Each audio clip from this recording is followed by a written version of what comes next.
Hi, my name's Chris. I'm the chef for in Yonkers. I've been there for about 4 years. My father's been in the company for 30, so I can say it's all in the family.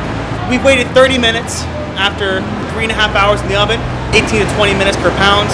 It's all ready to go. The juices are back inside. We're gonna start by taking the legs off, all right? In between the breast and the legs, we have this natural crease. We're gonna follow that, all right? Right to that joint. We're gonna separate the joint from there. We're gonna see where we're gonna be able to cut through and just same on the other side. Release right off. So from here, we wanna separate the thigh from the drum. It's a little hard, but if we turn it around, we can see the two pieces of flesh where they separate. That's gonna show us where the joint is, all right? Right down that middle.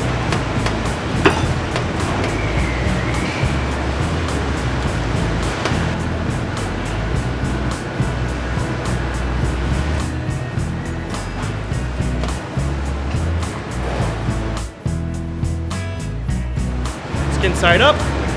We're gonna leave these on. It's gonna help us stabilize the bird, all right? There's a bone that comes right through here, separating the two breasts. We're gonna pick one side, and we're gonna follow that bone all the way down. You're gonna hit the rib cage. We're gonna separate that just a little bit, just so we can work our way in. We're going all the way down to the wing. When we can't go any further, we're gonna come down and help release the bird.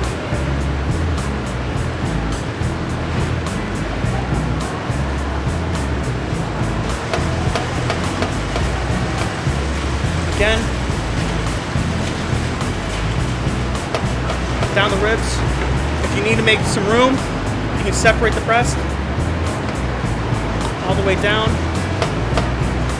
until you get to that wing. Come in and help release. From here, you want to go against the grain. It's going to help make that breast just a little bit more tender. Nice, thin slices. Always trying to keep that skin intact. Everybody fights for that on Thanksgiving. I know I do.